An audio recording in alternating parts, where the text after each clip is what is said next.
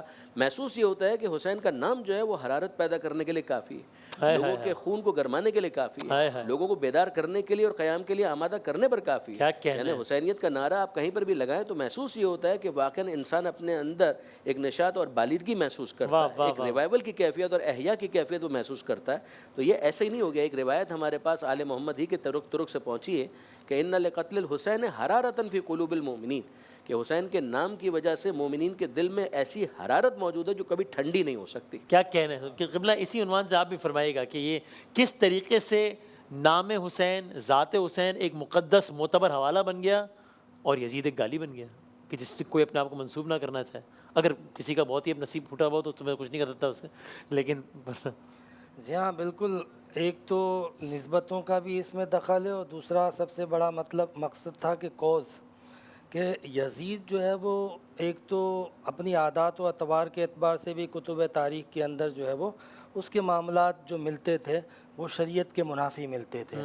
دوسری بات یہ کہ تخت پر یزید جو ہے وہ جب بیٹھ چکا اور منصب اور اقتدار کو جب اختیار کر چکا تو آپ کو پتہ ہے ادھر نعرہ لگایا تھا فرعون نے انا ربکم الاعلی، جی جی جی، یہاں پر بھی اس کی جو فکر تھی وہ یہ تھی۔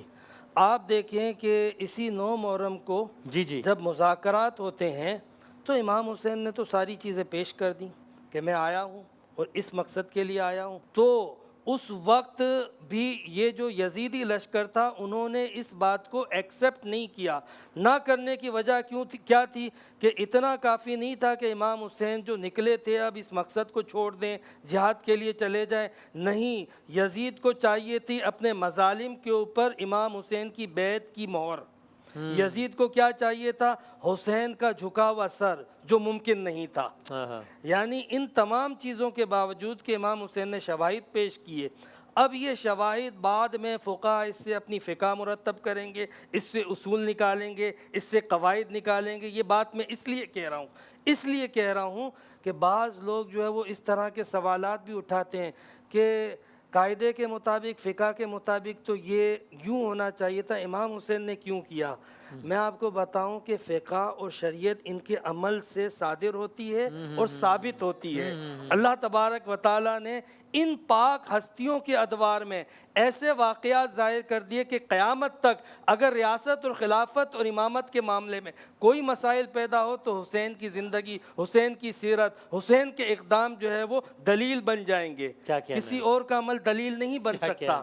تو ان تمام چیزوں کو امام حسین ایک طرف پیش کر رہے ہیں، لیکن اس کے باوجود وہ نہیں مان رہا۔ فکر کیا تھی کہ میرے آگے بات جہاں سے شروع ہوئی تھی کہ مدینے میں سب سے پہلے جو ہے وہ دعوت دی جاتی ہے امام حسین کو بیعت کی یزید کی، جی جی جی، امام حسین نے منع کیا، کہا کہ صبح جو ہے وہ بات کریں گے۔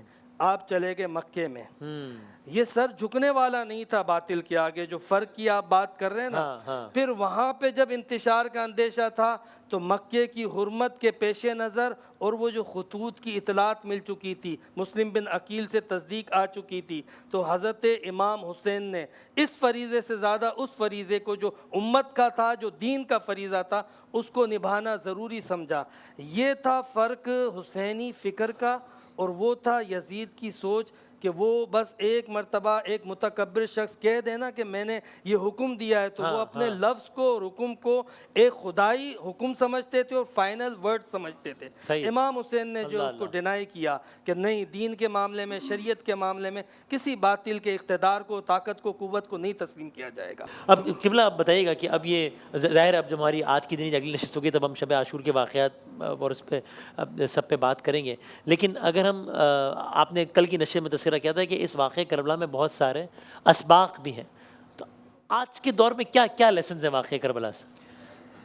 دیکھیے، سب سے پہلے تو میں یہ بات اس زاویے سے عرض کرنا چاہتا ہوں کہ اللہ رب العزت نے حضور تاجدار کائنات صلی اللہ علیہ وسلم کی بعثت مبارکہ کا جو مقصد بیان فرمایا قرآن مجید کے اندر، هو الذی ارسل رسولہ بالہدی ودین الحق لیظہرہ علی الدین کلہ، وہ ذات جس نے اپنے رسول مکرم صلی اللہ علیہ وسلم کو بھیجا ہدایت دے کر اور دین حق دے کر کہ اسے تمام ادیان باطلہ پر غالب فرما دے۔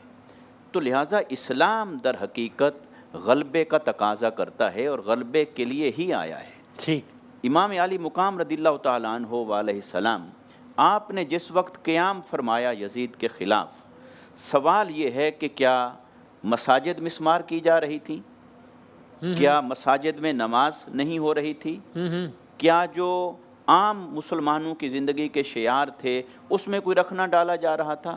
وہ سب سے پہلی بات جس نے امام علی مقام رضی اللہ تعالیٰ عنہ کو قیام پر آمادہ فرمایا، مجبور کیا، وہ یہ تھا کہ انفرادی زندگی کے جو معمولات ہیں ٹھیک ہے، وہ ڈسٹرب نہیں ہو رہے تھے۔ اوکے، مسلمانوں کی جو اجتماعی زندگی ہے، جو ان کی حیات اجتماعیہ ہے، جو ان کی حیات سیاسیہ ہے، وہ متاثر ہو رہی تھی، اور امام علی مقام رضی اللہ تعالیٰ عنہ اس کے لیے کھڑے ہوئے تھے، کیونکہ جب تک اس کا دفاع نہیں ہوگا تب تک اسلام کے دیگر شعار کا دفاع ممکن نہیں۔ اس لیے امام علی مقام رضی اللہ تعالیٰ عنہ نے قیام فرمایا۔ اچھا، جب آپ قیام فرماتے ہیں تو آپ کی شان شہادت کی طرف دیکھیے کہ آیت مبارکہ تو واضح تھی کہ شہید زندہ ہے، صحیح، مگر میرا وجدان یہ کہتا ہے کہ یہ آیت ہر شہید سے پوچھتی رہی ہوگی کہ اے شہیدو، کیا میں ہی گواہی دیتی رہوں کہ تم زندہ ہوتے ہو، یا تم میں سے کوئی شہید بھی ایسا ہوگا کہ وہ زندہ ہو کر میری گواہی دے کہ واقعی شہید زندہ ہوتا ہے؟ تو امام علی مقام رضی اللہ تعالیٰ عنہ کے سر انور سے جو قاری قرآن کو آواز آئی، بے شک کوئی اس روایت کے اوپر بات کرے اور تاریخی حوالہ کہہ کر اسے رد کرنے کی کوشش کرے، مگر قرآن کی صداقت و سچائی تو موجود ہے کہ شہید زندہ ہوتا ہے۔ تو امام علی مقام رضی اللہ تعالیٰ عنہ نے اپنی شہادت سے قرآن کی سچائی کو ثابت کیا ہے، اور امام علی مقام رضی اللہ تعالیٰ عنہ نے پھر اس سچائی کو بھی ثابت کیا۔ یہ وہ اسرار اور معارف ہیں سارے جو امام علی مقام کی شہادت سے وابستہ ہوئے۔ جب آقا علیہ السلام نے فرما دیا لن یتفرقا حتی یردا علی الحوض، کہ یہ میری اطاعت اہل بیت اور قرآن یہ آپس میں کبھی جدا نہیں ہوں گے، یہاں تک کہ میرے پاس آئیں گے حوض کوثر پر، تو اس وقت بھی یہ آپس میں ملے ہوئے ہوں گے، اس وقت تک جدا نہیں ہوں گے۔ تو امام علی مقام رضی اللہ تعالیٰ عنہ نے اس کی بھی صداقت دی کہ حسین کا سر تو تن سے جدا ہو سکتا ہے مگر حسین قرآن سے جدا نہیں ہوا ہے۔ تو فرمان مصطفیٰ کی تصدیق بھی کی اور فرمان الہی کی تصدیق بھی کی، اور وہ جو اسلام کے غلبے کے لیے جو اس کی حیات اجتماعیہ تھی، حیات سیاسیہ تھی، اس کو انہدام سے بچایا، اس کے لیے آپ نے علم بلند فرمایا اور کھڑے ہوئے۔ اور جیسا کہ حضرت نے بات کی کہ امام علی مقام رضی اللہ تعالیٰ عنہ جس وقت کھڑے ہوئے، سوال یہ ہے کہ کیا یزید کا کچھ ٹینیور گزر چکا تھا؟ کیا اس کو 2 سال 4 سال ہو گئے تھے؟ اس نے کچھ ایسے اقدامات کر دیے تھے؟ بے شک اس نے کعبہ پر حملہ کیا، مگر یہ بعد کا واقعہ ہے۔ مدینہ منورہ میں قتل و غارت گری ہوئی، یہ بعد کا واقعہ ہے۔ اسلام کے شاعر کا جو کچھ مذاق اڑایا گیا اس کی طرف سے یا اس کے دور میں، وہ سب تو بعد میں ہوا۔ یہ تو ابھی آج وہ تخت نشین ہوا، قاصد دوڑا گورنر مدینہ کے پاس، تو پیغام بلایا کہ بیعت کریں، تو امام علی مقام نے اعلان فرمایا قیام کا۔ تو سوال یہ ہے کہ کیا کچھ ایسا ہو گیا تھا جس کے پیش نظر امام علی مقام نے اتمام حجت کر لیا اور کھڑے ہو گئے؟ تو وہ تو ایک ہی شے لگتی ہے، ایک ہی شے لگتی ہے جس کے اوپر امام علی مقام نے قیام فرمایا، وہ یہ کہ یہ جس منصب پر بیٹھا ہے یا بٹھایا گیا ہے یہ اس منصب کے اہل نہیں ہے۔ لہٰذا صرف اسی نقطے پر امام علی مقام کھڑے ہو گئے کہ جو منصب کے اہل نہیں ہیں اس کے خلاف جد و جہد کرنا یہ دین محمدی ہے، یہ دین محمدی کا دفاع ہے، اور یہ دین محمدی کی مدد ہے۔ اس لیے آپ کھڑے ہوئے، اور آج کوئی بھی شخص جب دین کے دفاع کے لیے اور حق کے دفاع کے لیے کھڑا ہوتا ہے، اس کے لیے جو حوصلہ ہے، اس کے لیے جو ایک